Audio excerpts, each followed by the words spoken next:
রাসূলুল্লাহ সাল্লাল্লাহু আলাইহি ওয়াসাল্লাম বলছেন, একটা মানুষ হয় সোনা নাইলে সে রূপা। অর্থাৎ সবাইকে আল্লাহ এক পটেনশিয়াল দেন নাই, এক যোগ্যতা দিয়ে বানান নাই। যাকে আল্লাহ যেই তৌফিক দিছেন, আমাদের কাজ হবে তার সেই পটেনশিয়ালটা, তার সেই ক্ষমতাটা বের করে নিয়ে আসে। যে সে তার পুরা সময়টা, ছাত্র যুগটা সে টিউশনি করে কাটাচ্ছে।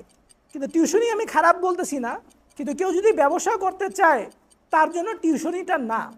তো এই কারণে আপনারা যারা ছাত্র আছেন, আপনারা সবাই নিজেরা নিজেদের দিকে তাকাবেন, দেখবেন যে আপনারা আসলে কোন কাজটা ভালো পারেন। যেই কাজটা ভালো পারেন সেই কাজটাতে আপনারা আপনাদের ক্যারিয়ার হিসেবে ঠিক করবেন। যেমন আলহামদুলিল্লাহ আমাদের সোহাগ ভাই আছেন, সোহাগ ভাইকে আমি দেখি যে উনি অনেক প্রোগ্রাম, অনেক কাজ উনি সাপোর্ট দেন, যেটা সাধারণ মানুষ জানেও না। তাহলে ফলে উনাকে যেহেতু আল্লাহ ব্যবসা করার তৌফিক দিচ্ছেন, ভালো ব্যবসা বোঝার তৌফিক দিচ্ছেন, উনি ব্যবসা করেন, অনেক প্রজেক্ট, অনেক কিছু উনি সাপোর্ট করেন, যেটা ওনার কাছে ওই টাকাটা না থাকলে এই সাপোর্টটা উনি দিতে পারতেন না। যে আমি এই হাদিস থেকে বা এই দলিল থেকে আমি একটা ফতোয়া বের করলাম, বা আলেমরা যারা ফতোয়া বের করছে সেই ফতোয়াটা তারা কেমন করে বের করছে, এই ফিক্সটা সে খুব ভালো বুঝে। আল্লাহ যদি কাউকে এই পটেনশিয়াল দেন, তাহলে তার উচিত ব্যবসার পিছনে না দৌড়ানো, তার উচিত আলেম হওয়া। হ্যাঁ, আলাপের ব্যাপার হচ্ছে ক্যারিয়ার হিসেবে ব্যবসা। তা আপনারা এখানে পড়াশোনা করেন কতজন, একটু হাত তোলেন তো। আচ্ছা, ছাত্র বেশি দেখা যাচ্ছে। আপনারা দুইজন হাত তুলেন না, আপনারা কি করেন? আপনারা ব্যবসা করেন, মাশাআল্লাহ। তাহলে তো হয়েছেই, ভুল জায়গায়, মানে হয় আমি ভুল জায়গায় কথা বলতে আসছি, অথবা ওনারা ভুল লোকের কাছে কথা শুনতে আসছে। আচ্ছা, এরপরে আমি যেটা জিজ্ঞেস করি যে যারা হাত তুলছেন যে আপনারা এখন ছাত্র, তার মানে এখনো ক্যারিয়ারে ঢুকেন নাই, তাদেরকে জিজ্ঞেস করছি যে ছাত্র এবং ব্যবসা করেন এরকম কেউ আছেন? একটু ভালো করে হাত তুলেন, লজ্জা পাওয়ার তো কিছু নাই। হ্যাঁ, ছাত্র এবং ব্যবসা একই সাথে করেন, দুইজন তিনজন পাওয়া গেছে। আচ্ছা, ঠিক আছে, হাত নামান। ছাত্র এবং টিউশনি করেন এরকম হাত তুলেন তো। ছাত্র করেন, টিউশনি করেন, বেশ কয়েকজন আছে। আচ্ছা, এবার যারা হাত তুলছেন যারা টিউশনি করেন এবং ছাত্র, তাদেরকে শুধু প্রশ্ন যে আপনাদের কি ব্যবসা করার ইচ্ছা আছে সামনে? আচ্ছা, তাদেরও ব্যবসা করার ইচ্ছা আছে, ঠিক আছে। এই প্রশ্নগুলো কেন করলাম, যে আমি তো ঢাকা ইউনিভার্সিটির স্টুডেন্ট ছিলাম। আমি যে সাবজেক্টটাতে পড়ছি এটা হচ্ছে জেনেটিক ইঞ্জিনিয়ারিং অ্যান্ড বায়োটেকনোলজি। আমি পড়াশোনা করছি একটা missionary school, Saint Joseph school, missionary college, Saint Joseph college, তারপর ঢাকা ইউনিভার্সিটি। আমি যখন এসএসসি পরীক্ষা দেওয়ার পর থেকে আমি টিউশনি করাই। ইন্টারমিডিয়েট একেবারে পরীক্ষা দেওয়ার আর 2-3 মাস বোধ হয় আমি পড়াই নাই, মানে প্রাইভেট পড়াই নাই। আবার ইন্টারমিডিয়েট পরীক্ষার পর থেকে প্রাইভেট পড়াইছি, পুরো ইউনিভার্সিটি লাইফ প্রাইভেট পড়াইছি, টিউশনি করাইছি।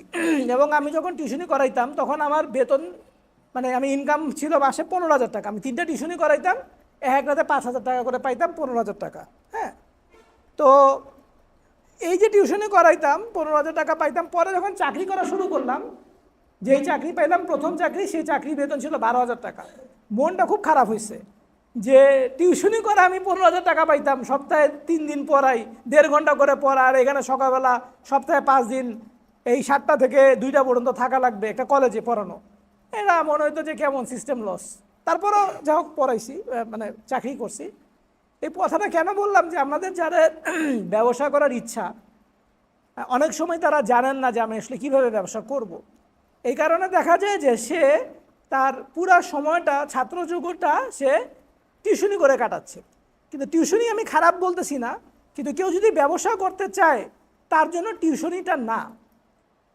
কেননা আমরা যখন একটা জিনিস এভাবে চিন্তা করি যে আমাদের জীবনের লক্ষ্য কী, যেমন ধরেন আপনারা কেউ বললেন যে আমার ভাই জীবনের লক্ষ্য, একটা লক্ষ্য হচ্ছে আমি হাফেজ হব। কারণ হাফেজ যদি আপনাকে হইতে হয় তাহলে আপনাকে প্রতিদিন কোরআন মুখস্থ করতে হবে, তাই না? ধরুন আপনি প্রতিদিন এক আয়াত করে মুখস্থ করেন, তাইলেই না আপনি 6,236টা আয়াত মুখস্থ করতে আপনার 6,236 দিন সময় লাগবে, তারপর আপনি হাফেজ হবেন। আর আপনি যদি না করেন, প্রতিদিন যদি কোরআনের আয়াত মুখস্থ না করেন, তাহলে কিন্তু আপনি হিফজ করতে পারবেন না, ওই লক্ষ্যে পৌঁছাতে পারবেন না। একটা উদাহরণ দিলাম, আপনি যদি ব্যবসা করতে চান, এটা যদি আপনার লক্ষ্য হয় যে আমি ব্যবসা করব, তাহলে আপনাকে প্রতিদিন একটু একটু একটু একটু করে ব্যবসার দিকে যাইতে হবে। যদি ব্যবসার দিকে না যান, তাহলে আপনি মনে করেন না যে আমি এখন অনার্স পড়তেছি, অনার্স পড়া শেষ, হঠাৎ করে আমি ব্যবসায়ী হয়ে যাব। ব্যাপারটা এভাবে কাজ করে না।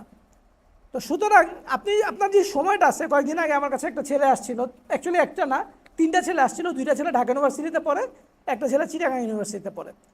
তো ওদের টি শার্টের বিজনেস ওরা শুরু করছে, ফার্স্ট ইয়ারে পড়ে, ইউনিভার্সিটির ফার্স্ট ইয়ারে। তো টি শার্টের ব্যবসা শুরু করছে। ওদেরকে আমি জিজ্ঞেস করছি যে তোমরা টিউশনি করো কি না, বলছে যে হ্যাঁ আমরা টিউশনি করি। তাই আমি বললাম কত টাকা ইনকাম করো? একজন বলছে 20,000 টাকা, আরেকজন বলছে 10,000, আরেকজন বলছে 10,000, আরেকজন টিউশনি করে না। তাই আমি বলছি যে তোমাদের 3জনকে মানে দুজন টিউশনি করো, টিউশনি ছাড়তে হবে এবং তোমাদের এই টার্গেট রাখতে হবে যে ব্যবসা করে প্রতি মাসে যেন 20,000 টাকা আসে। এখন যেটা টিউশনি করে আসতেছিল ওই টাকাটা ব্যবসা করে আনতে হবে। তারপর তোমরা যেটা করবা যে ওই টাকা থেকে 7,000 টাকা তোমাদের যেটা হাত খরচ বা মানে ইউনিভার্সিটিতে থাকতে খাইতে যে খরচটা লাগে সেই খরচটা তোমরা ওখান থেকে খরচ করবা, নিবা। আর বাকি যে 20,000 টাকা তোমরা ইনকাম করবা সেই বাকি 13,000 টাকা ব্যবসায় রিইনভেস্ট হবে, ব্যবসায় বিনিয়োগ হবে। তাহলে তোমাদের আস্তে আস্তে ব্যবসাটা সামনে গ্রো করবে। না হলে তোমরা যদি বলো যে আমার ভাই কোনো কাজ নাই, আমি যাই ছাত্র পড়াই, না, ওই সময়টায় যে সময়টা টিউশনি করা যায় ওই সময়টা একটা দোকান থাকবে অথবা একটা অফিস রুম থাকবে যেখানে বসে থাকতে হবে, কোনো কাজ নাই, তারপর আমি বসে থাকবো। বসে থেকে চিন্তা করব যে আমার আয়, মাসের আয় 20,000 টাকা হচ্ছে কিনা, আমার ব্যবসার আয় 20,000 টাকা হচ্ছে কিনা, না হচ্ছে না, না হইলে কি করা যায় ওইটা বসে ওখানে চিন্তা করতে হবে। ওই জায়গায় নিজেকে আটকায় ফেলতে হবে। এই যে নিজেকে আটকায় ফেলা, এটা তো ইসলামেও আছে, আছে কি না? কি একটা উদাহরণ দেন তো।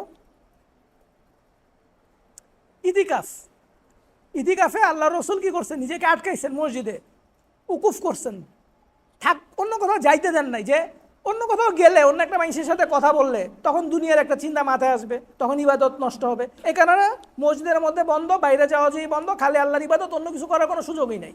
তো এরকম কেউ যদি ব্যবসা করতে চায় তাকেও আটকায় ফেলতে হবে নিজেকে। এটাকে আমরা টাইম ম্যানেজমেন্টের ভাষায় বলি টাইম ব্লক করা। যে আমি যেই সময়টা টিউশনি করতাম এই 1.5 ঘন্টার সময় আমি ব্লক করব, এটা আমি আমার ব্যবসা নিয়ে চিন্তা করব, এই সময় আমি অন্য কোনো কিছু চিন্তা করব না। তাহলে দেখা যাবে যে সে আস্তে আস্তে ব্যবসায় তরক্কি হবে। যে মূল আলাপ যেটা সেটা হচ্ছে আমাদের আজকের আলাপ, আমার আলাপ যেটা সেটা হচ্ছে ব্যবসা, ক্যারিয়ার হিসেবে ব্যবসা। ক্যারিয়ার শব্দটার মানে কি, কে বলতে পারবেন? হ্যাঁ, বাহক। হ্যাঁ, আপনি ক্যারিয়ার যেটা বলছেন সেই ক্যারিয়ার মানে হচ্ছে যে ওই চিঠিপত্র যে ক্যারিয়ার। কিন্তু আমরা যখন ছাত্র বা ক্যারিয়ার বলতে আমরা যেটা কর্মগত ক্যারিয়ার যেটা বোঝাই সেটা মানে হচ্ছে এমন একটা কাজ যেটাতে আপনার উন্নতির সুযোগ আছে।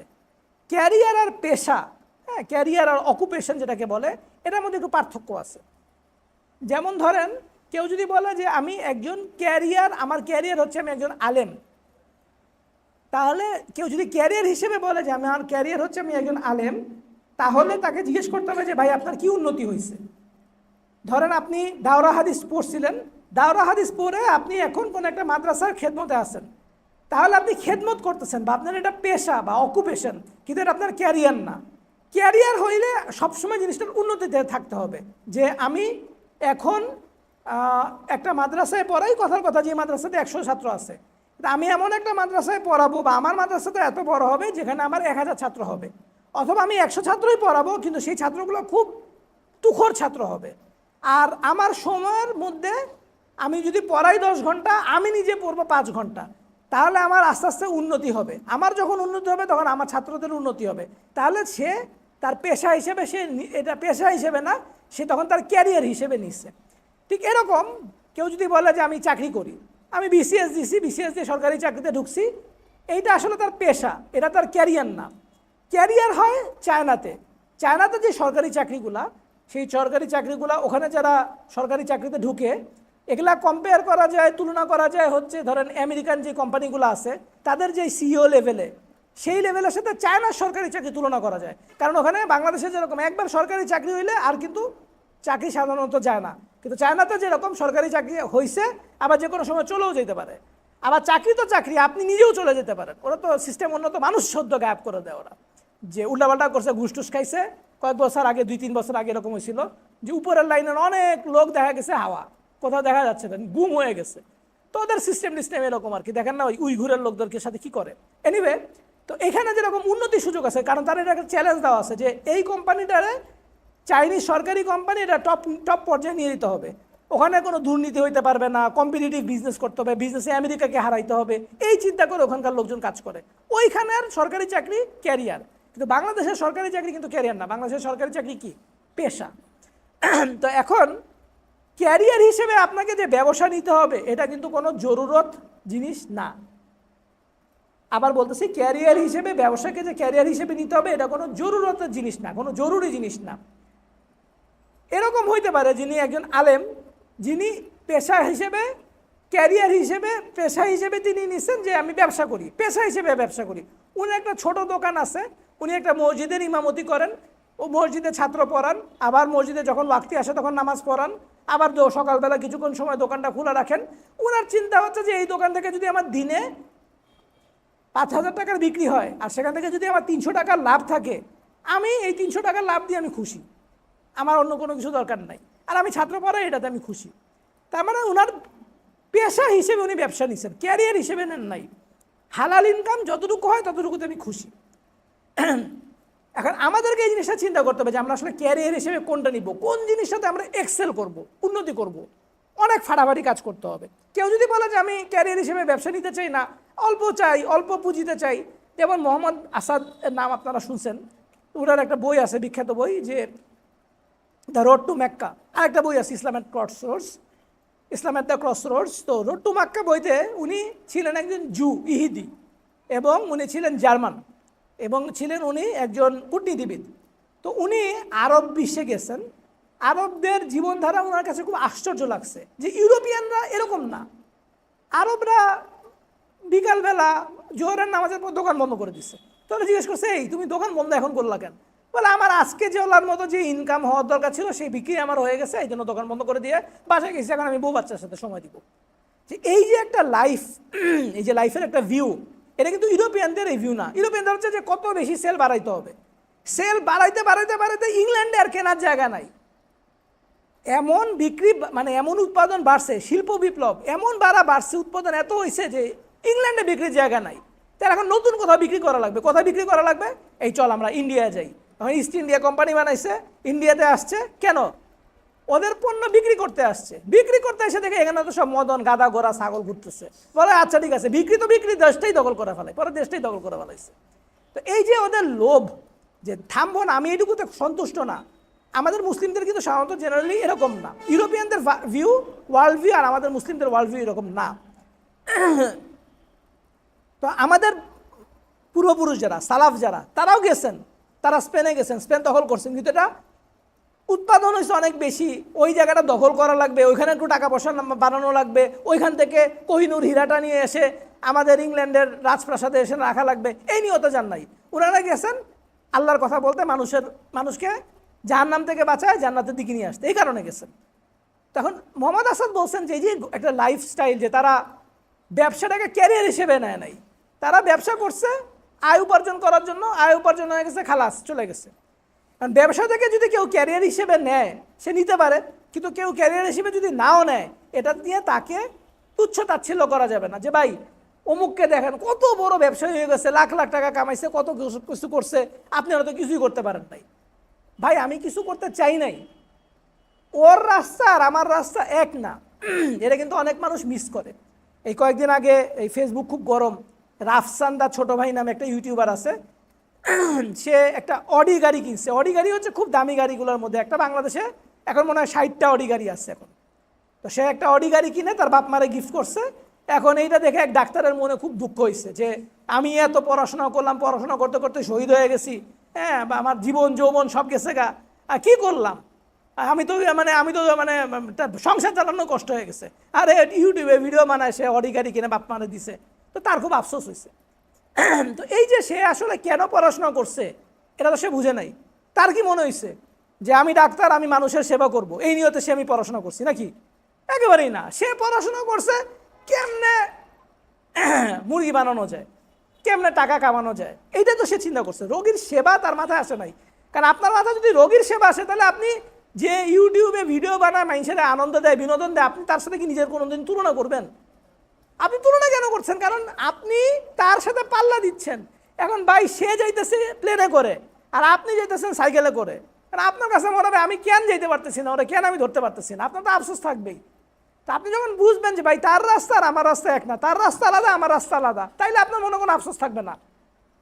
আল্লাহ কাউরে প্লেন দেন, আল্লাহ কাউরে রিক্সা দেন, কাউরে আল্লাহ সাইকেল দেন, যে বুঝবে যে আল্লাহ ভাই ওনারা প্ল্যান দিছে, ওর বিপদ বেশি না কম? বিপদ বেশি। যারা আল্লাহ প্লেন দিছে তার বিপদ বেশি, যারা আল্লাহ সাইকেল দিছে তার বিপদ কম। যারা প্লেন দিছে তারা বলবে এই যে তুই প্লেন দিয়ে এত আগে আগে গেলি, গিয়ে হিসাব যে মানে আগে সময় বাঁচাইলি, সময়টা করছস কি, হিসাব দেওয়া লাগবে। এটা ঘটনা বলি আপনাদেরকে, সেটা হচ্ছে যে একজন মাদ্রাসার ঘটনা, একজন আলেম উনি ওনার ছাত্রদেরকে কিয়ামতের দিন হিসাব এগুলা বুঝাচ্ছেন। তো বুঝাইতে বুঝাইতে ছাত্ররা বলতেছে যে আমরা আসলে বুঝি না, যে আমরা এরকম গরিব আলেম যারা, আমাদের তো একটু টাকা পয়সা কম, এটা নিয়ে আমাদের তো মন খারাপ থাকে, আমাদের মন ছোট হয়ে থাকে। তখন উনি বলছেন যে আচ্ছা একটা কাজ করবে, তোমাদেরকে আমি সবাইকে কিছু কিছু টাকা দিব, তো তোমরা আগামীকাল সেই টাকার হিসাব আমাকে দিবা। তো এরকম উনি করছেন, কাউকে 100 টাকা দিচ্ছেন, কাউকে 50 টাকা দিচ্ছেন, কাউকে 60 টাকা দিচ্ছেন, কাউকে 10 টাকা দিচ্ছেন। ওনার সবচেয়ে প্রিয় যে ছাত্র, সেই প্রিয় ছাত্রটা দিচ্ছেন 1 টাকা। পরের দিন সবাইকে বলছেন যে আসো হিসাব হবে। মাদ্রাসা যে মাঠ, সেই মাঠের মধ্যে একটা কড়াই রাখছেন, সেই কড়াইয়ের নিচে হালকা করে একটু কয়লা দিছেন, হালকা, কড়াইটা যেন একটু গরম হয়, রুটি শেখার যে কড়াই আছে সেই কড়াই। এবার সবাই নিয়ে দাঁড়া করাইছেন, দাঁড়া করা বলছেন যে এটার উপর দাঁড়াও। তো দাঁড়া তো থাকতে পারছে না, গরম, লাফাইতেছে। এবার বলে হিসাব দাও, 100 টাকা যে দিছিলাম গতকালকে হিসাব দিলাম। এখন চিন্তা করতেছে যে ও কি দাঁড়াই থাকবে না হিসাব দিবে, কি দিবে, কি টাকা যে খরচ হয়েছে ওর তো মাথায় আসতেছে না। ও তো খালি লাফাইতেছে যে 10 টাকা দিয়েছি, 10 টাকা দিয়ে একটা আইসক্রিম খাইছি, আচ্ছা ঠিক আছে, আর 10 টাকা দিয়ে বুট মুড়ি খাইছে, আর 10 টাকা কি, হিসাব দিতে পারতেছে না, নাম তো পারবে না। আর যারা 1 টাকা দিছে সে বলছে যে ফকিরকে দিয়ে দিছি, লাভ দিয়ে নেমে গেছে। 1 টাকার হিসাব কি? এই জন্য যার টাকা কম, যার সম্পদ কম, তার হিসাবও কম।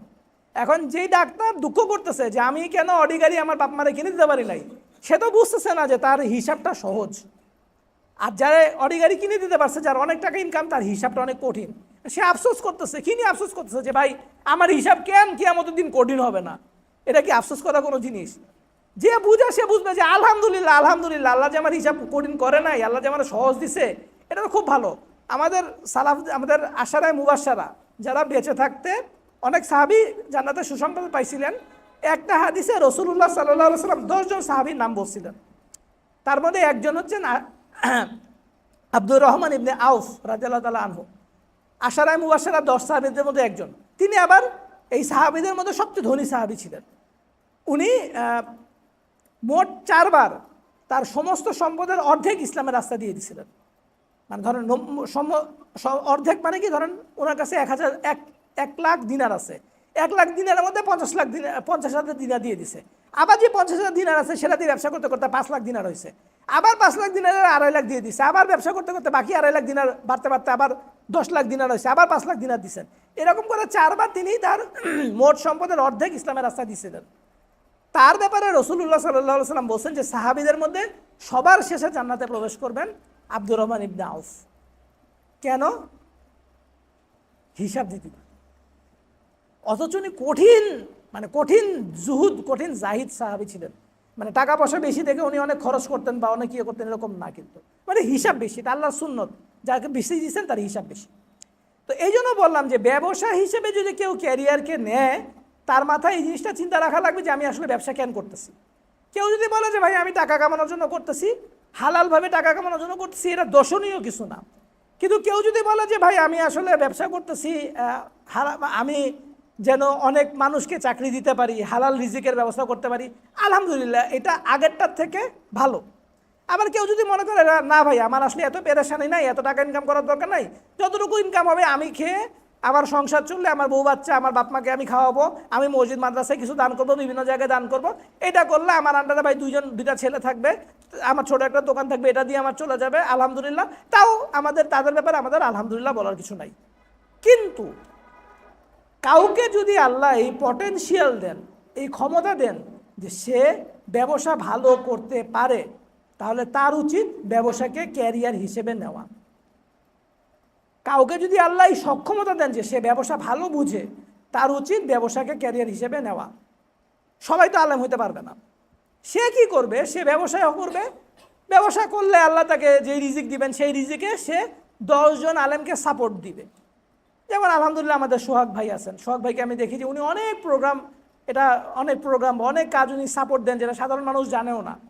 তাহলে ফলে উনাকে যেহেতু আল্লাহ ব্যবসা করার তৌফিক দিচ্ছেন, ভালো ব্যবসা বোঝার তৌফিক দিচ্ছেন, উনি ব্যবসা করেন অনেক প্রজেক্ট, অনেক কিছু উনি সাপোর্ট করেন, যেটা উনার কাছে ওই টাকাটা না থাকলে এই সাপোর্টটা উনি দিতে পারতেন না। আবার যদি কেউ মনে করেন যে আমি ভালো আলেম হইতে পারি, কারো মুখস্থ করার ক্ষমতা ভালো বা ক্রিটিক্যাল অ্যানালাইসিস ভালো, উনি চিন্তা ভাবনা করতে পারেন যে আমি এই হাদিস থেকে বা এই দলিল থেকে আমি একটা ফতোয়া বের করলাম, বা আলেমরা যারা ফতোয়া বের করছে সেই ফতোয়াটা তারা কেমন করে বের করছে, এই ফিক্সটা সে খুব ভালো বুঝে। আল্লাহ যদি কাউকে এই পটেনশিয়াল দেন, তাহলে তার উচিত ব্যবসার পিছনে না দৌড়ানো, তার উচিত আলেম হওয়া। তো এই কারণে আপনারা যারা ছাত্র আছেন, আপনারা সবাই নিজেরা নিজেদের দিকে তাকাবেন, দেখবেন যে আপনারা আসলে কোন কাজটা ভালো পারেন। যেই কাজটা ভালো পারেন সেই কাজটাতে আপনারা আপনাদের ক্যারিয়ার হিসেবে ঠিক করবেন যে আমি এই কাজটাতে ক্যারিয়ার হিসেবে করতে পারি। রাসূলুল্লাহ সাল্লাল্লাহু আলাইহি সাল্লাম বলছেন, একটা মানুষ হয় সোনা নাইলে সে রূপা। অর্থাৎ এক একটা মানুষ, সবাইকে আল্লাহ এক পটেনশিয়াল দেন নাই, এক যোগ্যতা দিয়ে বানান নাই। কেউ হয়তো ব্যবসায়ী ভালো হবে, কেউ হয়তো আলেম ভালো হবে, কেউ হয়তো চাকরি ভালো করবে, কেউ খুব ভালো অঙ্ক করতে পারবে, হিসাব রাখতে পারবে, কেউ খুব ভালো সেলসের কাজ করতে পারবে, কোনো মানুষের সাথে কথা বলে সে একটা জিনিস বিক্রি করে দিতে পারবে। আবার কেউ হয়তো ভালো মার্কেটিংয়ের কাজ করতে পারে, আবার কেউ হয়তো এগুলো কোনো কিছুই পারে না, তার গায়ে অনেক শক্তি, সে ডেলিভার হিসেবে কাজ করতে পারে।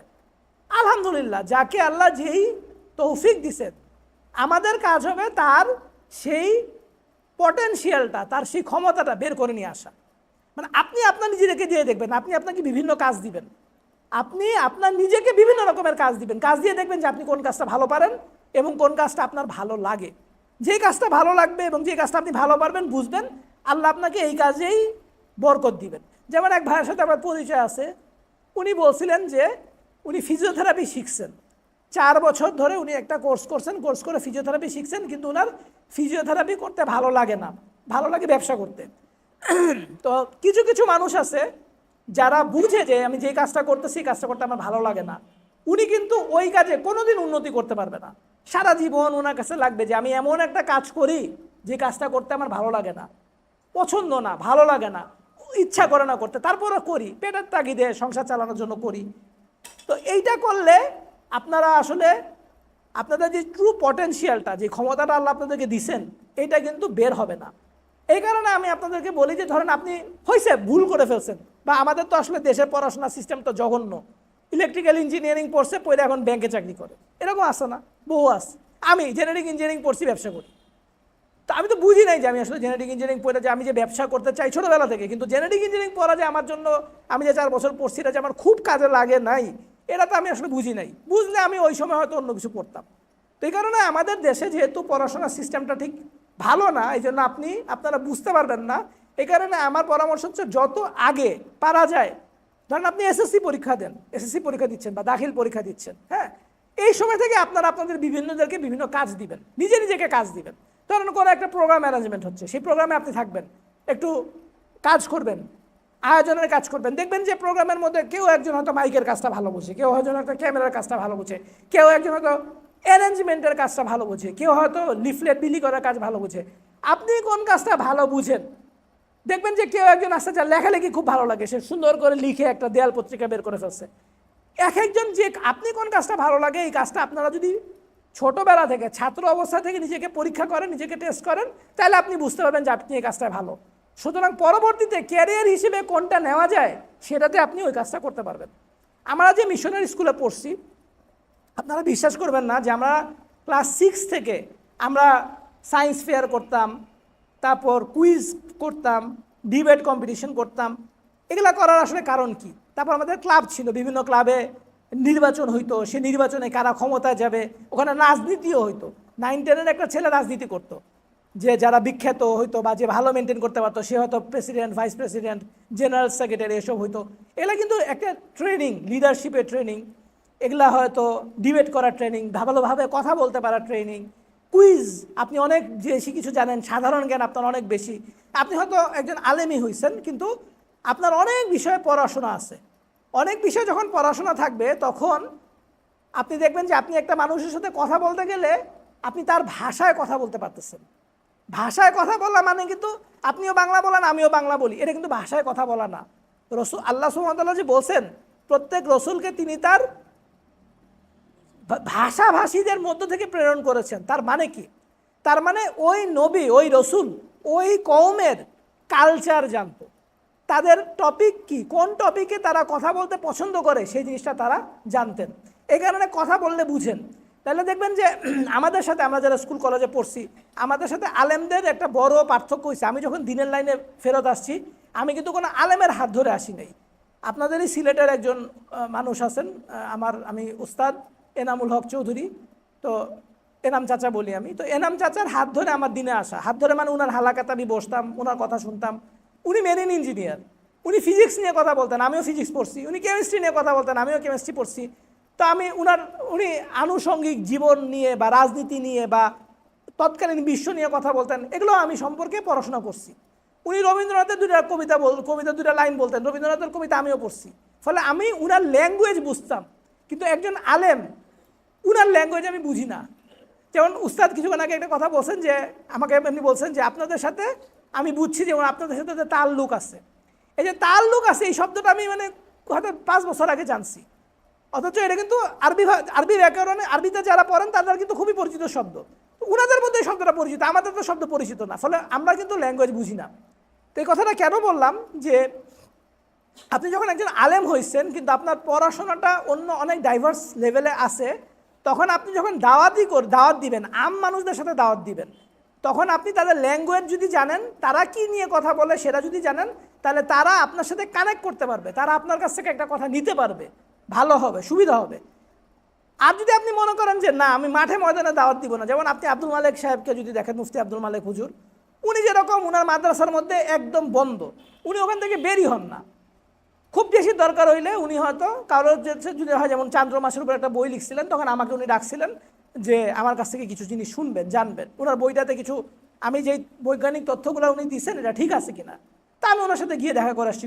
করোনা কোভিডের সময় আমি গেছিলাম ওনার সাথে দেখা করতে। তো এই যে ব্যাপারটা, যে উনার পয়েন্টটা কি, উনার পয়েন্ট হচ্ছে উনি সাধারণ মানুষের মধ্যে দাওয়াতি কার্যক্রম করেন না, এই কারণে উনার কাজকর্ম একাডেমিক, এই কারণে উনি থাকেন ওখানে। কিন্তু কেউ যদি মনে করে আমি সাধারণ মানুষদের মধ্যে দাওয়াতি কাজ করব, তাহলে কিন্তু সাধারণ মানুষের যে সাহিত্য পড়ে সেগুলো সম্পর্কে তার জানা থাকা লাগবে। তো এই কারণে এই কথাটা কেন বললাম, যে ক্যারিয়ার হিসেবে আমি কোনটা নিব, এইটা আগে থেকে চিন্তা করতে হয়। যে রসুল্লাহ সাল্লাহ সাল্লামকে আল্লাহ সুবহানাহু ওয়া তাআলা যে 40 বছর পরে নবুয়ত দিলেন, কেন 30 বছর বয়সে নবুয়ত দিলে ভালো হইতো না? উনি 23 বছর বয়সে নবুয়তি জীবন পাইছেন, 23 বছর দাওয়াত দিচ্ছেন। তো 30 বছর বয়সে নবুয়ত পাইলে তো 33 বছর দাওয়াত দিতে পারতেন, একটু বেশি দাওয়াত দিতে পারতেন। কেন 40 বছর? কারণ একটা প্রিপারেশন আছে, কারণ আমাদেরও একটা প্রিপারেশন আছে। আমরা যেই কাজটা করতে চাই ভবিষ্যতের জীবনে, আমি পরীক্ষা নিরীক্ষা করে দেখলাম যে আমি এই কাজটা ভালো পারি, তখন আমাকে ওই অনুসারে প্রস্তুতি নিতে হবে। আমি হিফজ করতে চাই, তাহলে আমাকে প্রতিদিন কোরআন মুখস্থ করতে হবে। যদি আমার প্রস্তুতি না নেই, আমি চাই ব্যবসা করতে, কিন্তু আমি এখন করি টিউশনি, তাহলে আমার এখনকার যে কাজটা, সেই কাজটা 20 বছর পর আমি যা হইতে চাই সেটার সাথে কোনো কাজে লাগলো না। এটা হচ্ছে ক্ষতি। আমাদের কাজগুলোর ক্ষতি হচ্ছে যে আমরা একটা যদি কাজ করতে চাই, আর আমার প্রস্তুতি, আমি যাইতে চাই ভাই ঢাকা, কিন্তু আমি যাচ্ছি জাফলংয়ের দিকে, তাহলে তো রাস্তার উল্টা, যত দূর যাবো তত উল্টা রাস্তা যাওয়া হইলো। কিন্তু আমি যদি ঢাকা যেতে চাই, তাহলে আমাকে ঢাকার রাস্তায় যাওয়া উচিত। আমি যদি ব্যবসা হইতে চাই, আমার ব্যবসার রাস্তায় হাঁটা উচিত।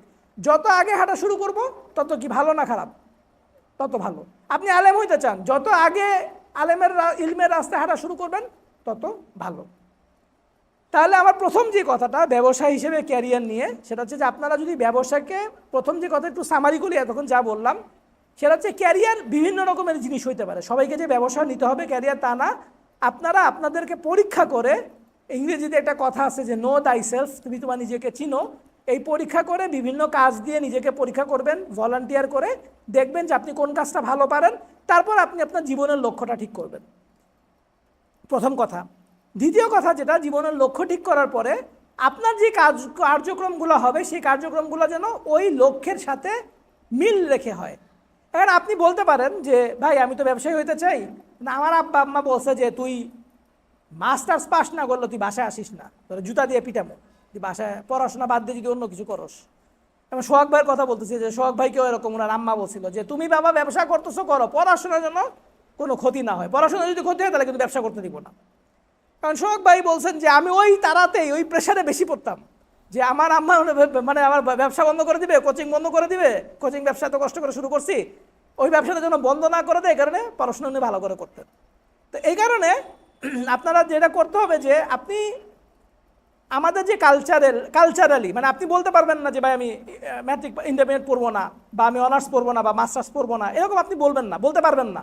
কারণ আপনারা ওই যে বললেন যে আপনার আব্বা আম্মা একটা প্রেশার দিবে, অথবা আপনারা বিয়ে করতে গেছেন, বলবে ছেলে কি পাস, বলে ছেলে ইন্টার পাস, বলে এই ছেলের কাছে মেয়ে বিয়ে দিব না। এটা সামাজিক একটা ব্যাপার আছে, হ্যাঁ এটা। তো এই কারণে আপনারা আপনার পড়াশোনা করতে হবে। কিন্তু বাংলাদেশে ভাই যেই পড়াশোনা, আমি তো পাবলিক ইউনিভার্সিটিতে ঢাকা ইউনিভার্সিটিতে পড়ছি, আমাদের পড়াশোনাতেও আমি দেখলাম যে আমাদের সপ্তাহে ওয়ার্কিং আওয়ার, যেটাকে বলা হয় যে 40 ঘন্টা ওয়ার্কিং আওয়ার, এই 40 ঘন্টার মধ্যে আমি ক্লাস করতাম মনে করেন হচ্ছে 4 ঘন্টা, তাহলে সপ্তাহে 5 দিন 4 ঘন্টা করে ক্লাস করছি 20 ঘন্টা। বাকি পুরো টাইম কি ফাও না।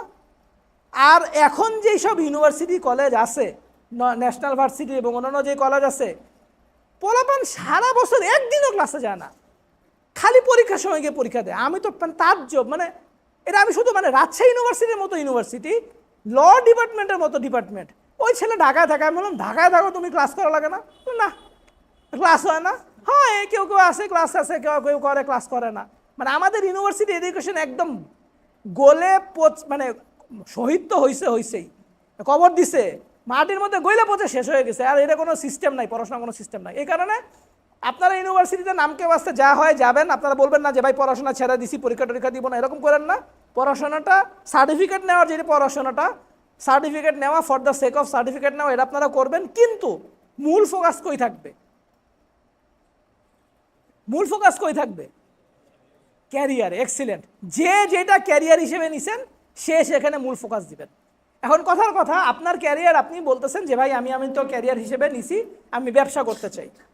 তাহলে আপনি কি করবেন? এখন ব্যবসা করবো কেমন? আমার কাছে তো টাকা নাই। ব্যবসা করার চিন্তা করলে মানুষের মাথা সবার আগে আসে টাকা। কিন্তু মজার ব্যাপার হচ্ছে টাকা দিয়ে কিন্তু আসলে ব্যবসা হয় না। আবার বলি, টাকা দিয়ে ব্যবসা হয় না। বাংলাদেশে এরকম গ্রুপ অফ কোম্পানি আমি জানি যাদের ব্যাংকে কয়েকশো কোটি টাকা আছে, তার দাদার লেভেলে ব্যবসা করছে, বাবারাও ব্যবসা করছে, কিন্তু এখন যে জেনারেশন আছে এরা ব্যবসা করতে পারে না। এরা ব্যাংকে টাকার মধ্যে রেখে দিচ্ছে, ব্যাংকে থেকে সুদ খায় আর কোম্পানি চালায়, মানে নামকে চলতেছে আর কি, কিন্তু ব্যবসা নাই। টাকা দিয়ে ব্যবসা হয় না।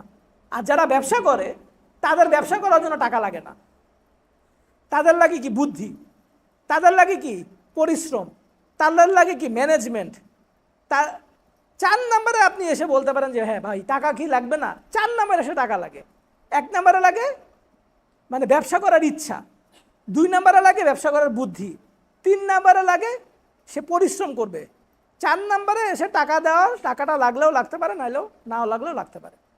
তাহলে আপনি যদি বলেন যে আমি ব্যবসা করতে চাই কিন্তু আমি এখন পড়ি ইন্টারমিডিয়েট ফার্স্ট ইয়ারে, আমি এখন কি করব? আপনি কি করবেন? আপনার এলাকাতে কোনো একটা মুদি দোকান আছে, অন্য দোকান যদি নাও থাকে, একটা মুদি দোকান আছে, সেই মুদি দোকানে আপনি দোকানদারের সাথে খাতির জমাবেন, একসাথে নামাজ পড়তে যান, দেখবেন মুদি দোকানে 1-2জন দোকানদার আছে যে মসজিদে 5 ওয়াক্ত নামাজ পড়তে আসে না, তার সাথে পরিচয় হবেন, খাতির জমাবেন, মসজিদ থেকে বেরোয় গিয়ে তার দোকানে বসবেন। তার দোকানে বসে, তার দোকানে সে বসে আছে ক্যাশে, আর একটা ছেলে আছে, একটা ছেলে চাল মাপতেছে। একজন এসে বসে ভাই 20 কেজি চাল দেন, সে চাল মাপতেছে। আরেকজন কাস্টমার এসে বসে যে আমার একটু সাবান দেন তো, এখন সাবান মনে করেন ওই উপরের তাকে আছে। আপনি বলবেন যে আব্দুল্লাহ ভাই আপনি দাঁড়ান, আমি দিচ্ছি। আপনি উঠে গিয়ে ওই সাবানটা দিবেন। সাবানটা দেওয়ার পরে যে আপনি এটা কাজ করলেন না, ফাউ কাজ করলেন না, সে কিন্তু পছন্দ করবে যে আমি 8,000 টাকা দিয়ে একটা ছেলে পাইছি আর উনি তো আমার ফাউ কাজ করে দিচ্ছে। সে বলবে ভাই আপনি বসেন, থাকেন, আপনাকে ভাগাই দিবেন না দোকান থেকে। আপনি আস্তে আস্তে সময় দিবেন, সময় দিয়ে আপনি দেখবেন যে এই যে সাবান উনি বিক্রি করতেছে, একটা সাবান কেনা 35 টাকায়, সেই সাবানটা কিনে বিক্রি করতেছে 40 টাকায়, তো 5 টাকা লাভ যে হয়, এই লাভ দিয়ে তো দোকান চলে না। দোকানের ভাড়া আছে, ইলেকট্রিসিটি আছে, তারপর যে ছেলে একটা আছে সেই ছেলেটার বেতন আছে। আপনি একদিন সাবান নামাইতে দিয়ে দেখলেন পিছনে সাবানের অংশ নাই, কিন্তু রেখে ফেলাইছে, একটা সাবান ওয়েস্টেজ। তাহলে 35 টাকার একটা জিনিস যদি 1 ডজন সাবান হয়, একটা সাবান 35 টাকা জিনিস যদি নষ্ট হয়, তাহলে কেমনে কি? আপনি বুঝে উঠতে পারতেছেন না, হিসাবটা বুঝে উঠতে পারতেছেন না। আপনি 1 মাস সময় দিবেন, 2 মাস সময় দিবেন, 3 মাস সময় দিবেন, 4 মাস সময় আপনি হঠাৎ করে দেখলেন যে বলছে যে এই মাসে যদি আপনি 1 কার্টন সাবান নেন আর 1 কার্টন ফ্রি। তখন বলছে ঠিক আছে, এক কার্টন নিচ্ছে আর এক কার্টন ফ্রি। ওই যে ফ্রি কার্টনটা আছে সেই ফ্রি কার্টনটা দিয়ে কিন্তু তার ব্যবসাটা হয়েছে, লাভটা বের হয়েছে। তো এই জিনিসটা তো আপনি যদি তার দোকানে না বসতেন আপনি কি কখনো জানতে পারতেন? কখনো জানতে পারতেন না। তো এই যে একটা ছোট্ট মুদি দোকান, মাত্র 2টা লোক কাজ করে, মানে দিনে মনে করেন 10,000 টাকার বিক্রি হয়, এই মুদির দোকানটা কেমন করে লাভ করে, এই লাভটা দিয়ে কেমন করে এই ভদ্রলোকটা তার সংসার চালায়, এটা একটা অঙ্ক আছে না? এই অঙ্কটা আপনি তার দোকানে 1 বছর সময় দিলে বুঝতে পারবেন। এরপরে যদি আপনি মনে করেন যে হ্যাঁ আপনি পারবেন, আপনি যোগ্য, তখন আপনি আর একটা মুদি দোকান দিতে পারেন। অথবা আপনি যেটা করতে পারেন যে ঠিক আছে মুদি দোকানের সাথে আপনার একটা এসআর, সেলস রিপ্রেজেন্টেটিভ, তার সাথে আপনার খাতির হয়েছে, তারা বললেন যে ভাই আপনি তো করেন, আমি একটা চাকরি করতে চাই, আপনি আমাকে একটু দেখেন, চাকরি দিয়েন, যদি চাকরি দিতে পারেন। তখন সে আপনারা বললো যে ঠিক আছে আসেন, আমাদের লোক লাগবে। আপনি গেলেন, এসআরের দায়িত্ব। এইবার আপনি ঘুরতেছেন, এসআরের কাজ কি? খালি ঘোরা, খালি ঘোরা, খালি ঘোরা, বিভিন্ন মার্কেটে ঘোরা। এখানে মার্কেটে ঘুরতে ঘুরতে ঘুরতে ঘুরতে ঘুরতে ঘুরতে আপনি কিন্তু নিয়ত কি? ব্যবসা করা। করতেছেন কি? চাকরি। কেন? কারণ আপনার নিয়ত হচ্ছে যে এই এলাকায় আমি একটা মুদি দোকান কেমনে ব্যবসা করাটা বুঝছি। এখন একটা ডিস্ট্রিবিউটর, মুদি দোকানের ব্যবসা কত? দিনে 10,000 টাকার বিক্রি। আর যে ডিস্ট্রিবিউটর, যে সাবান দেয়, ধরেন ইউনিলিভারের যে ডিস্ট্রিবিউটর, তার দিনে বিক্রি হচ্ছে 10 লাখ টাকা। তাহলে 10,000 টাকা দিনে বিক্রি আর 10 লাখ টাকা বিক্রি, যে লাভ। আমি ছোট একটা ব্যবসা কেমনে কাজ করে বুঝছি, এবার একটু বড় ব্যবসা কেমনে কাজ করে এটা আমি বুঝতে চাই। তখন আপনার কি করতে হবে? যে তার দোকানে তার এসআর হিসেবে চাকরি করতে হবে। আপনি চাকরি করতেছেন, বুঝলেন যে সে কেমনে ব্যবসা করে, সে কেমনে লাভ করে, তার 10 লাখ টাকা বিক্রি সে কেমনে করতেছে, এটা আপনি বুঝলেন। বুঝতে বুঝতে বুঝতে বুঝতে আপনি এসআর হিসেবে কাজ করলেন, আপনি বুঝলেন।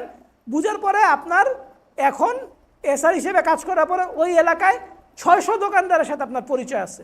600 দোকানদারের ফোন নাম্বার আপনার মোবাইলে সেভ করা আছে। কেউ যদি ব্যবসা করতে চান, একটা বড় কাজ হচ্ছে ফোন নাম্বার সেভ করা। কে কি করে না করে, কোথায় পরিচয় হয়েছে, তার নাম, ফোন নাম্বার সেভ করা রাখবে। ডেফোডিল ইউনিভার্সিটি নাম শুনছেন তো? ডেফোডিল, এই ডেফোডিল যে গ্রুপটা, আব্দুল সবুর খান সাহেব, উনার একটা বৈশিষ্ট্য হচ্ছে যে উনার বলা হয় যে উনার ফোন মোবাইলে বোধহয় 1 লাখ মানুষের মতন মানুষের ফোন নাম্বার ওনার কাছে সেভ করা আছে। ওনার সাথে দেখা হয়েছে, পরিচয় হয়েছে, কিন্তু উনি ফোন নাম্বার সেভ করেন না, এরকম কোনো মানুষ নাই। দেখা হইলে, পরিচয় হলে উনি ফোন নাম্বার সেভ করে রাখে। এটা কি? এটা হচ্ছে রিসোর্স। তো আপনার ধরেন আপনি দোকানদার, এখন আপনি 600 দোকানদার চিনছেন, 600 দোকানদারের নাম, ফোন নাম্বার আপনার মোবাইলে সেভ করা আছে। এখন আপনি হিসেবে কাজ করেন, আপনি এসআর হিসেবে কাজ করতেছেন, ডিস্ট্রিবিউটর কোম্পানি কাজ করেন, ইউনিলিভারের ডিস্ট্রিবিউটর, অনেক বড় ব্যবসা। এখন কেয়া সাবানের ডিস্ট্রিবিউটর, কেয়া সাবানের কোম্পানির লোক এসে বলতেছে যে ভাই আপনি তো ইউনিলিভারের সাবান বিক্রি করেন, ডিস্ট্রিবিউশন করেন, তা আপনি কেয়াটা নেবেন কিনা? তা আপনার মালিক, আপনি যেখানে কাজ করেন, মালিক বলেন যে ভাই আমি এসব নিতে পারবো না, এমনি বহুত পেরেশানি, আপনাদের যাবো না, আপনারা যান এখান থেকে। আপনি এখন বেরোয় চলে গেছে সে। কারণ আপনি এই কেয়া সাবানের যে ম্যানেজার, সেলস ম্যানেজার যে আসছে, টেরিটরি ম্যানেজার যে আসছে, সেই টেরিটরি ম্যানেজারকে আপনি গিয়ে বলবেন যে ভাই আপনি কি কেয়া সাবানের ডিস্ট্রিবিউটর দিতে চান? বলে হ্যাঁ দিতে চাই। তো বলবো যে ভাই আমার কাছে এই এলাকায় 600 দোকানদারের লিস্ট আছে, আমি এখানে এসআর হিসেবে কাজ করছি, সিনিয়র এসআর হয়ে গেছি, 2 বছর ধরে কাজ করছি, এই এলাকাতে যত দোকান আছে 600 দোকান, মুদি দোকান, সব মুদি দোকানের নাম, ফোন নাম্বার সব কিছু আমার কাছে আছে, আমি এটা নিতে চাই। আপনি যদি একটা রিস্ক নেন আমাকে নিয়ে, তাহলে আমি একটা রিস্ক নিয়ে ব্যবসাটা শুরু করতে চাই। তো বলা যে তাহলে তো ভাই আপনার তো 10 লাখ টাকা জামানত দেওয়া লাগবে। বলে ঠিক আছে ইনশাল্লাহ 10 লাখ টাকা জামানত আমি ব্যবস্থা করতে পারবো। তাহলে উনি কাজ দিল। এইবার আপনার কাজ হচ্ছে কি, আপনি বিভিন্ন লোকের কাছে গেলেন, আপনার তো অনেক পরিচয় হয়েছে বিভিন্ন মানুষের সাথে, তাদের সাথে কথা বলা শুরু করলেন যে ভাই আমি তো কেয়া সাবানের একটা ডিস্ট্রিবিউটরশিপ পাইছি, তা আমার 10 লাখ টাকা প্রথম জামানত দেওয়া লাগবে, আপনি কি আমার ব্যবসায় ইনভেস্টমেন্ট করবেন? আপনি 1 লাখ টাকা দিয়েন, যা লাভ হবে সেই লাভের একটা পার্সেন্টেজ আমি আপনাকে দিব। আপনার আত্মীয় স্বজন, বিভিন্ন মানুষজন যে অলরেডি জানে যে আপনি আসলে খুব ভালো ব্যবসা নিয়ে অনেক কথা বলেন, অনেক কাজ করেন, সে আপনারা বলবে যে ঠিক আছে নেও। অনেকে দেখবেন এমনি আপনাকে বলবে, আর অনেকে বলবে যে ঠিক আছে নেও, শুরু করো। তখন আপনি দেখবেন যে এই যে 10 লাখ টাকা, এই 10 লাখ টাকা আল্লাহ আপনারা ম্যানেজ করে দিবেন।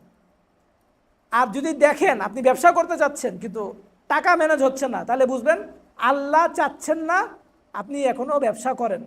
আল্লাহ চাচ্ছেন না, আল্লাহ মনে করতেছেন আপনার যোগ্যতা এখনো হয় নাই, ব্যবসা করার যোগ্যতা এখনো হয় নাই। যখন আপনি দেখবেন যে মানুষ আপনাকে টাকা দেওয়া শুরু করছে, তখন আপনি বুঝবেন যে আপনার ব্যবসা করার যোগ্যতা হয়েছে, তখন আপনি নামবেন।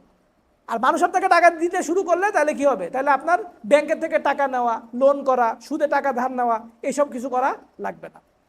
আমি আমেরিকাতে গেছিলাম, ইউনিভার্সিটিতে পাস করছি, প্রথম বছর আমেরিকাতে যাব, একটা গিট্টু লেগে গেছে, স্কলারশিপ সব পাইছি কিন্তু যাইতে পারি নাই। ওই বছর আল্লাহ সুবহানাহু ওয়া তাআলা হজ করাইছে, ওই বছর আল্লাহ বিয়ে করাইছে, আলহামদুলিল্লাহ। দ্বিতীয় বছর যাব, সব কিছু রেডি, অ্যাডমিশন হয়ে গেছে, কিন্তু ফান্ডিং পাই নাই, টাকা পাই নাই। যে প্রফেসর দিছে সে বলছে টাকা দিতে পারবে না। ওই বছর আমার ছেলে, বড় ছেলে হয়েছে, আলহামদুলিল্লাহ। তৃতীয় বছর আমার ফান্ডিংও পাইছি, টাকাও পাই, মানে প্রফেসরও রাজি হয়েছে, ইউনিভার্সিটি থেকে টিও পাইছি, গেছি, পড়াশোনা করে ফেরত আসতে পারছি। আমি বুঝি এখন, তখন কিন্তু খুব মন খারাপ লাগছে, খুব কষ্ট লাগছে যে ইস, সবাই চলে গেল, আমার বন্ধু বান্ধব, আমি যেতে পারলাম না আমেরিকায়, কেমন হইলো ঘটনা, এত পড়াশোনা করছি বা এত প্রিপারেশন আছে। পরে বুঝছি যে আমি যেই সময়, আমি যদি প্রথম বছর আমেরিকা যাইতাম, তখন আমার ইসলাম শেখাটা শুরু হয়েছে, টাকা হয় নাই, তখন যদি যাইতাম আমি একটা ফিতনার মধ্যে পড়ে যেতাম। দ্বিতীয় বছরে একই ঘটনা। তৃতীয় বছরে যখন আল্লাহ নিছেন, তখন বুঝি যে আমার ইসলাম আলহামদুলিল্লাহ ততটুকু ভিতরে ঢুকছে, যতটুকু ভিতরে ঢুকে ওই কাফেরদের দেশে আমি টিকে থাকতে পারবো। এই কারণে আল্লাহ তৃতীয় বছর নিছেন। তো এই যে প্রত্যেকটা জিনিসের একটা সময় আছে। যেই আম জ্যৈষ্ঠ মাসে পাকার কথা, ওইটা যদি আপনি বৈশাখ মাসে টান দিয়ে পাকেন, খাইতে লাগবে চুকা, টক, আপনি বলবেন দুধ, এটা খায় ফালা দিবেন। একই জিনিস জ্যৈষ্ঠ মাসে খান, দেখবেন মিষ্টি, মজা লাগতেছে খাইতে। ঠিক এরকম আপনি ব্যবসা করতে পারবেন কি না, এইটার নির্ভর করে আপনাকে মানুষ বলবে যে ভাই আমার কাছে কিছু টাকা আছে, তুমি ব্যবসা করবা, ব্যবসা করার জন্য নিবা, নাও ব্যবসা করো। তখন আপনি বুঝবেন যে হ্যাঁ, আমি এখন পাকছি, এখন আমার জন্য ব্যবসা করাটা ঠিক আছে। কিন্তু ওই যে বললাম যে শুরুতে তো বলবে না, আস্তে আস্তে আস্তে আস্তে বলবে। আমরা যখন সরোবর শুরু করি, আমার প্রতিষ্ঠানের নাম সরোবর, অনেকে হয়তো জানেন, অনেকে যারা জানেন না তাদের জন্য বলতেছি। এই যে সরোবর যখন আমরা শুরু করছিলাম, প্রথমে আমরা কিন্তু কোনো মানুষের কাছ থেকে কোনো টাকা নিই নাই, এমনি রানিংয়ে বিজনেস করছি। গরু কিনতে গেছি, মানুষের কাছ থেকে টাকা নিয়ে গেছি, বলছি যে ভাই আমরা গরু কিনবো। এখন গরুর মধ্যে ওই সময় খুব 2 নম্বরে হইতো, বলছি আমরা ভাই গরু কিনবো, আপনারা কে গরু কিনবেন, আপনাদের টাকা আমাদেরকে দেন, অর্ধেক টাকা দেন, আমরা গরু কিনে নিয়ে আসি, আপনাদের ঈদের সময় ডেলিভারি দিব। কারণ গরু যখন ওই কুরবানির সময় গরু কিনতে যান, ওই সময় গরুর মধ্যে একটা ইনজেকশন দেয়, হেক্সামিথাসন নামে একটা ইনজেকশন দেয়, গরু হাতের মতো হয়ে যায়, পানির থলথল করে, দেখছেন কিনা আপনি জানি না। তো আমরা বললাম যে আমরা এখন যদি গরু কিনি তাহলে এই জিনিস দেওয়া থাকবে না, আপনাদের গরুগুলো ভালো গরু হবে, মানে ঠকবেন না। তা আমরা দেখলাম যে আমরা গরু যে কিনছি, 20টা 22টা গরু কিনছি, বেশিরভাগ মানুষই পুরো টাকা দিয়ে দিচ্ছে। আর যারা দেয় নাই, বাকি যে অর্ধেকটা দিচ্ছে, ওটা আমরা অন্য একটা ফান্ডের থেকে টাকা নিয়ে আসছি, আবার 1 মাসের মধ্যে গরু ডেলিভারি করছি, পুরো ব্যবসাটা করে আমাদের 3 লাখ টাকা লাভ হয়েছে। 3 লাখ টাকা দিয়ে আলহামদুলিল্লাহ আমরা 2 মাসের বেতন নিচ্ছি। এরকম করে চালু করছি, একদম দিন এনে দিন খাইতাম, একেবারে দিন এনে দিন খাইতাম, এরকম করে ব্যবসা করছি।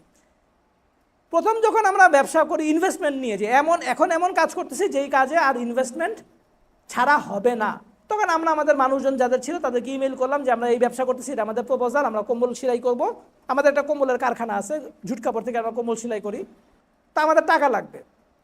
কত টাকা লাগবে আমরা বললাম যে আমাদের 22 লাখ টাকা মতো হবে। তো মানুষজন আমাদেরকে 50 লাখ টাকা দিতে চাইছে, তো সেখান থেকে কেউ 1 লাখ টাকা দিতে চাইছে, তার কাছ থেকে 50,000 টাকা নিছি। এরকম করে 22 লাখ টাকা আমরা নিলাম।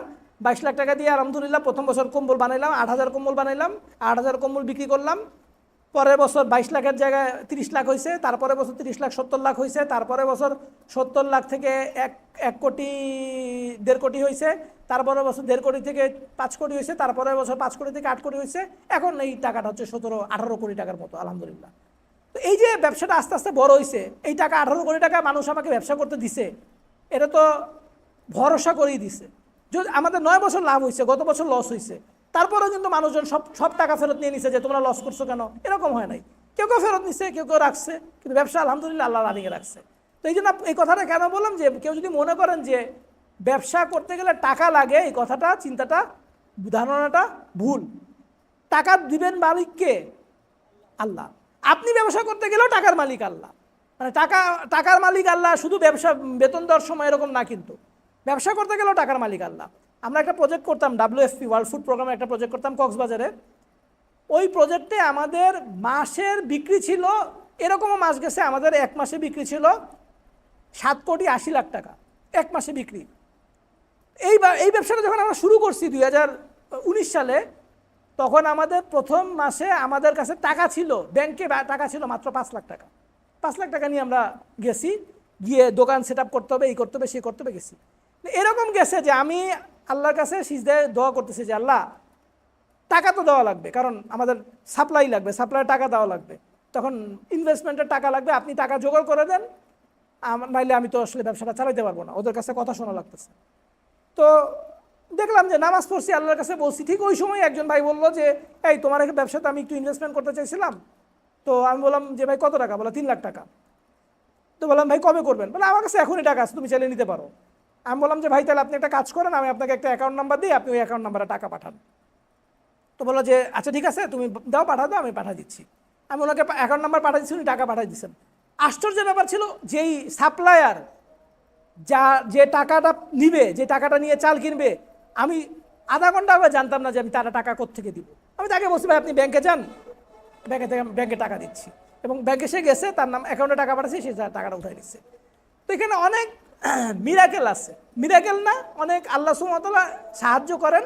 এটা আপনি চাকরি করলে অত টের পাবেন না, চাকরি করলে মাস গেলে টাকা আসে তো অত টের পাবেন না। কিন্তু ব্যবসা করার যে সুবিধাগুলো আছে তার মধ্যে একটা বড় সুবিধা হচ্ছে আল্লাহর সাহায্য টের পাওয়া যায়। আল্লাহর উপর তাওয়াক্কুল করা, আল্লাহর উপর নির্ভর করা, এই যে আমলটা, যে এখন আমার এমপ্লয়ীদের বেতন দেওয়া লাগবে। আমরা কয়েকদিন আগে একটা ব্যবসা, আমাদের সরোবর স্টুডিওর একটা ব্যবসা আছে, তা আমরা ডিসিশন নিয়েছি আমাদের বিভিন্ন উইংগুলার বেতন আলাদা আলাদা হবে। ওই উইং টাকা ইনকাম করে ওই উইংয়ের বেতন নিবে, বাইরে থেকে টাকা আমরা দিব না, এরকম একটা ডিসিশন নিছি।